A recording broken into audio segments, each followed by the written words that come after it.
There is a snake out there that is so underrated, it just blows my mind that they are not more popular in the hobby. That's a Dumerils Boa. These might be one of the greatest snakes in the entire trade, and they're really not talked about enough and definitely don't get enough love. So today we're going to go over why Dumerils Boas are so darn awesome and how you can take care of one yourself. I'm Adam, this is Cubone, you're watching Wickens Wicked Reptiles, stick around.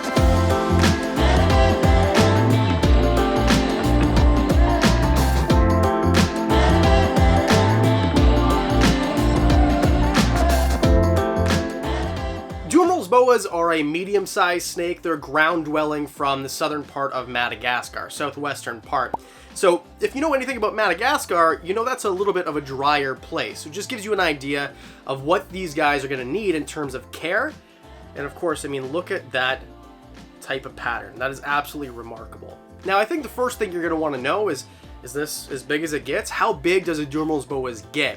And that's really important. The really nice thing is they're kind of a perfect size for a lot of people, between 3 and 6 feet on average. So no matter what, you're not going to get a huge snake. They don't get giant at all. I mean, this is probably I don't know, maybe a year old or less is my guess. I just got her a few months ago, and she's going to grow up to be a great big, you know, maybe 6 foot type of animal. In some cases, they do get up to 8 feet or even 9 feet, I've heard, but by no means is this the norm. This is a very hard to come by type of size.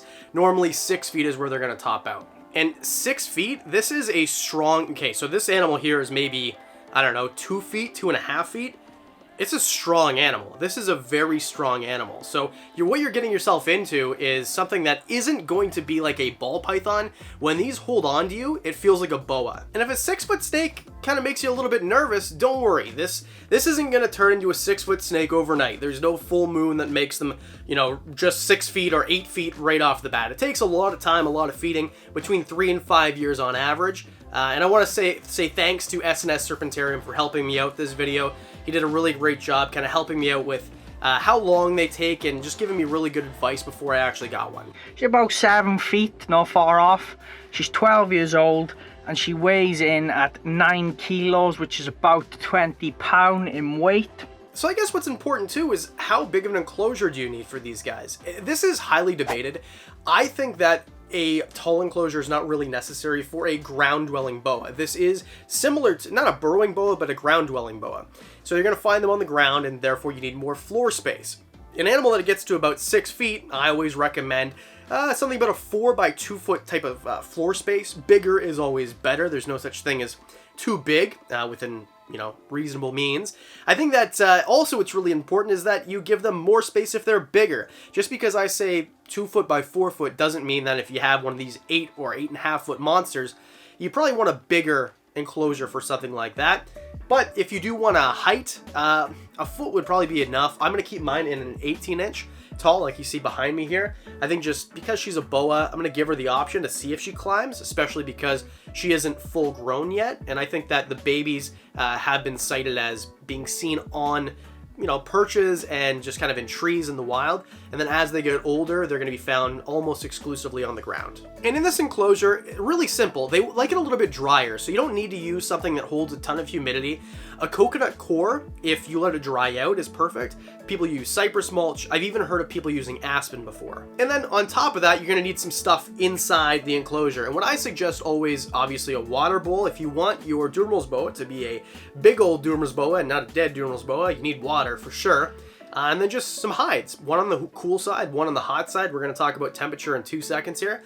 And then give them some foliage in between so that they don't feel exposed going from one side to another. Now, Dumerils Boas, in my limited experience, don't seem to be super shy. And most people who have them, and I did a lot of research and spoke to a lot of people like S&S Serpentarium who've had these guys for a long time. They all kind of say the same thing. They're not super shy. So you don't have to worry about too much if you want to use, say, a glass enclosure, although I recommend a PVC or just something that's maybe a little bit easier to transport. And also a 4x2 in a glass enclosure is going to be heavy and awkward and kind of hard to find. Heat and humidity is really important. And like all other snakes that I know of, they're ectotherms, right? So they can't produce their own body heat. So they have to regulate it by the means that you give them, which means to me that you need a hot side and a cool side. That's generally accepted, that's how you give a gradient for your reptile. And I always do it so that the cool side is right around 72, 75, because they don't like it as hot as a lot of other boa species. And then the hot end, right around, I think right now it's 83 to 86. So around 85, let's say. And by the way, just as a general guideline, for care guides, they're guides. So when I say, oh, keep it at 85, if you have an 84, your snake's not gonna die, right? So just kind of get in within these parameters. It's not one of these things where if I say, do as I say, or your snake is gonna die, that is the way it is. That's not really how it works. And then for a hotspot, I've even read some people will say, man, she is so strong I can barely get my hand out of her coil there, and she's this small. Some people will say that hotspots aren't even needed. Now, I give my my girl a hotspot of 89, 90, but a lot of people will say do not give them much more than that. And that's kind of nice because the humidity is easy as well, between 40 and 60%, which is, for most people, really simple. This is going to be where your house is most of the time, maybe a little bit lower than 60, of course, for your house. But I think the ambient humidity in my house right now is 39%. It's a little bit dry just because we got the it's called a furnace. The furnace right there. So it's kind of perfect. I have her in one of the lower racks so that, because heat rises, of course, so I have her a little bit lower.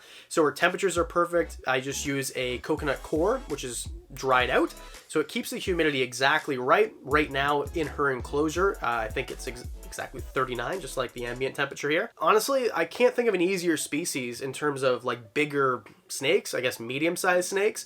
And then the lighting, like all snakes, I don't think that they really need UVB. If you want to provide it to them, I'm sure that they'll love it. And there's a lot of new studies coming out saying that it does benefit snakes even, but I don't think there's a study on Earth that says that if you don't give your Dumerils Boa UVB, it's not going to live a healthy and happy life. It'll be fine. In terms of diet, this will be no surprise to anyone who's ever kept a snake before or really done a bunch of research on any species of snake. These guys are carnivorous. They will eat rodents, which is pretty typical for most boa species. You can feed them rats their whole life. With Doomy here, as we call her, or Cubone, as you guys voted on in the community section, she eats rats. So right now she's eating not a small rat, weaned rat, I think, or rat, yeah, weaned rat. So very simple, very cheap to feed when they're little, and then as they get older, they're going to need probably a medium-sized rat, is my guess. Maybe even smalls might do them, and then unless you get a really big one, but they're never going to need to eat rabbits or pigs or anything like that. So pretty simple. They eat really great. They're not like a ball python that just goes off food all the time, or a hognose snake. These guys will eat for you really, really well. Behavior is another really important thing too. If your snake is boring, a lot of people don't want that, right? I mean, this isn't a stand boa that's going to sit under the sand for the entirety of their life. This is an animal that's going to be kind of curious and moving around on the ground mostly, and they will dig a little bit into their substrate, but I don't think that you're going to have an issue with visibility. If you want a snake you can see, these guys will move around. They are nocturnal, or crepuscular, some would say. So as most boa is a nocturnal species of boa, but they do kind of wander during the day sometimes. Just overall really great in terms of behavior, and super calm and inquisitive. I think that the behavior of these animals is really interesting because, like most boas, they're inquisitive, but she seems to be controlled, and she's kind of like looking around, where with my other boa, I'm sure you've seen in other videos if you follow the channel. If not, hit subscribe, I appreciate that. They're a little bit more flighty, let's call them. They're a little bit more flighty and hard to handle. With her, I haven't had that problem just yet. And I think they tolerate handling really well too. I mean, this is a small individual, and I guess she wasn't handled that much from her previous owner. But, I mean, he seemed like he had tons of snakes, so I'm sure he knew what he was doing. So maybe it's just easier for me, but from who I talked to, it doesn't seem like handling is much of an issue for these guys. They'll tolerate it really well. And in terms of, like, the bitiness, which a lot of people are worried about with snakes, from what I've read, and I'm talking about basically everything that I can find, unless they think you're food, they're not going to really strike at you. Don't give them a reason to, of course, and read your snake. I've done a video, which you can see right here, about how to handle snakes, and kind of talks about the body language of them. But overall, I think this is a great snake for someone who wants to handle their snake and doesn't really like the consequences of the sharp end of a snake. And lastly, price, availability, and we'll throw Morphs in there. And this is where it's a little bit dicey because it depends where you live. Now, these used to be throwaway animals. I hate using that term. But what I mean by that is they used to be really cheap and no one wanted them. So no one bred them anymore. And then all of a sudden, like Mexican black king snakes, everyone wants them again. Because, I mean, look at them. Why wouldn't you want them, right? They've got this, like, you can't really tell on the camera, but he's got, like, these cream colors and peaches, and even, like, a little bit of purple near the back. So, to me, they're amazing, just, like, the pattern of them. But because of that, it's becoming more available year after year, but they're a little bit harder to find than, say, even, like, a BCC or a BCI. I think that's going to change. And in terms of price, not super expensive. I think I got her and her enclosure for about $200. Now, everything in Canada here is a little bit more expensive. So normally here you're going to see them $300-400. But when I talked in the States, you're going to see them closer to like $150-200. And then in the UK, I actually have someone, SNS Serpentarium, and he was talking about how they're somewhere around 200 quid. I don't know. 200 monies there. And in terms of morphs, not so much. You don't really get a lot of morphs with these. I don't think there's any really, but there are some line bred traits like breeding for more purples and hues and peaches and oranges. So just kind of like you'd see with a lot of other animals where you're just taking the most orange and bringing it to the most orange. That's something that you'll see with these guys, but in terms of morphs, I don't know of any albinos or anything like that. If I'm wrong, correct me in the comments section. I'd love to know if I'm wrong, but I don't think so. So there you go. Dumerils Boas. Perfect size, perfect temperament, eat for you all the time, not difficult to care for, humidity's low, the temperature is easy. I can't, like, what is there bad to say about these animals? These are fantastic, and just the way that they look, this is quickly, I never thought I'd be a boa guy, but I'm kind of turning into a boa guy. If there's something I missed, throw it in the comments section. I mean, there's a lot of people out there who have had some experience, and I would love to see what you have to say about these guys. As always, I took this idea to the comment section below, so if there's a video idea that you're thinking, hey, I wish you'd talk about this, throw it down there, and you might be the inspiration for next week's video. And as always, I want to say thank you to our Patreon supporters. If you want your name up here, or you just want to see extra stuff, early releases, pictures that people don't know about, stuff like that, breeding projects that you don't even know about, Patreon's the place to do it for as little as $1 a month.